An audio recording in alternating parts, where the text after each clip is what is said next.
So my background was after leaving university, I joined the financial industry, working for an investment bank, and I worked for investment banks for the first 10 years of my career.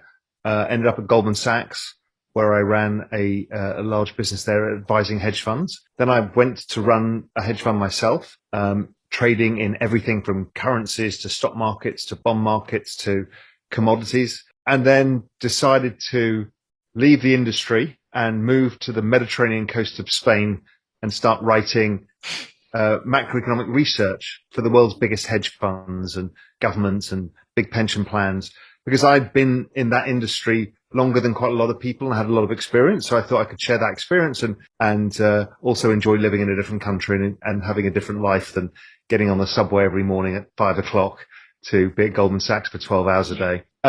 It was when I was in Spain, the financial crisis came along. So people will have heard about the great financial crisis that happened in 2008. So much debt had got into the system and people had borrowed so much money that when a recession came, it almost caused a collapse of the entire financial system, meaning that we weren't sure banks were going to work.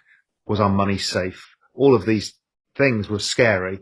A lot of people lost their jobs. A lot of people lost their houses. And it was all to do with debt and this financial system. Then 2012 came along, and 2012 was another debt crisis, but this time in Europe, where almost all of the governments in Europe went bust and they all had to be bailed out by the European Central Bank. They gave them money to try and stop them all falling apart. And it was a really scary time. I mean, we had to buy tinned food in Spain because I thought that the supermarkets were going to shut, because it happened in Cyprus, another UN country. Over that period of time, I thought, well, how are we going to get out of this mess? Because the debt levels aren't going down. People now have kind of their economic futures destroyed. So the millennials who had graduated at around 2008 couldn't get jobs. The system was really kind of difficult for people to navigate. And I thought there had to be a different answer. And somebody introduced me to Bitcoin in 2012.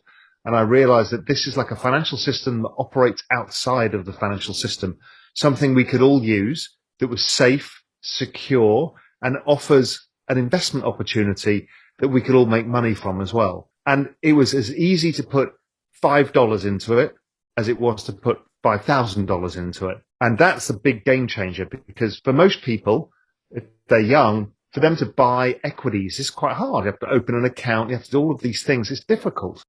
And then can you afford to buy the share? All of these things. Bitcoin changed that. It made that everybody could participate in this new future. So it got to a situation where people, like our pensions, didn't want to lend money to those governments, i.e. they didn't want to buy those government bonds. So that's lending money to the government to finance them. So what if a government goes bust? What happens? Well, it's the unthinkable, particularly a big country like Spain or Italy or France. So what the European Central Bank did, as I said, was give them money. Where did that money come from?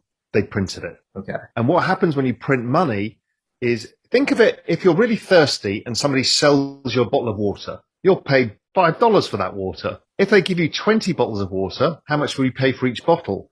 Well, you only need one or two to get rid of your thirst. The rest you don't want. So you're like, well, I don't want all of that stuff. I'll pay less for it. So things when there's more of something, it tends to become less valuable. So the Mona Lisa might be the most valuable painting in the world that sits in the Louvre in Paris because there's only one and everybody loves it. But if there's 50,000 of them, they become less valuable. So the central banks did that with money. And what that did was cause the price of things like property to go up, making it unaffordable to many people, and the stock market to go up, and all of these things. We do hear a lot about that in our current economic system with COVID and inflation and how does inflation and government money printing affect your mindset about crypto? Generally speaking, wages don't go up as much as the central bank prints money. So the central banks have been printing money at about 15% a year. So you can think of the value of money going down 15% a year, but wages don't go up as much. Right. They barely go up, if at all. So what's happening is all of these things like houses get more and more expensive. So how's your generation going to afford a house? You can't. It's simply not going to be affordable. So what we have to think about is also the stock market is all-time record highs in valuation. The bond market gives you no yield. So where do you make these investments for your retirement or your future if you can't afford any of them? You're being shut out of the system. So Bitcoin allows you into a different system where the expected future return is a lot.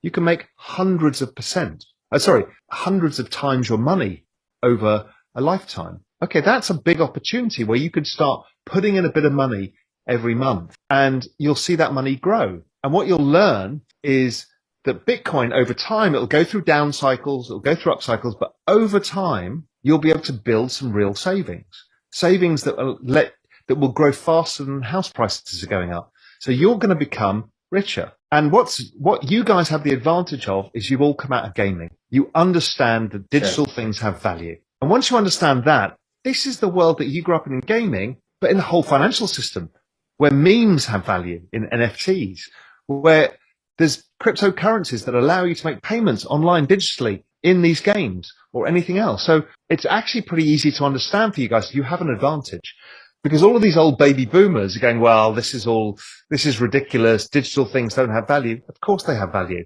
What is the difference between having a t-shirt in the real world and a t-shirt skin? Well, if you want to wear it and represent yourself in a game with a skin, that's no different than buying an expensive t-shirt or an expensive pair of running shoes. So, you guys have an advantage. You understand this world. It's moving towards your world, the world you grew up in, known as the metaverse, which is this kind of digital world where you socialize with each other. You can earn money. You can spend money. So you actually, believe it or not, are the generation with the advantage here. And it's going to give you great opportunities. And you can be 15 years old and earning real money by using the skill sets that you've accumulated. That doesn't happen in the regular world because you need a CV and you need to get a job interview, you need to travel. But you can be in the middle of Alabama, the middle of Spain, the middle of the Philippines and compete on a global level with people for income in these games and have real money to spend on real things. That's amazing. What an opportunity. Yeah. So if you think of Bitcoin as this, think of it for you guys as your long-term savings vehicle, right? And your savings will go up in value over time. Great. But there's also a bigger world being played, which is this new technology of blockchain. And Ethereum is the way to participate in that. It's like being able to buy a share of the internet, which you couldn't do. So what you've got is this incredible technology with smart contracts and blockchain where they're building the decentralized finance, which is the new financial system. They're building transfer payment system. So you and I can pay each other. I can send you, $2 over your phone immediately. They're building the metaverse. So be able to have property or skins in games that you can transfer to each other and store and keep in your wallet. That's going on there too. NFTs. Everyone's seen the rise of NFTs. That's all on Ethereum. So Ethereum is like this whole new ecosystem. It's a bet on the technology of the future.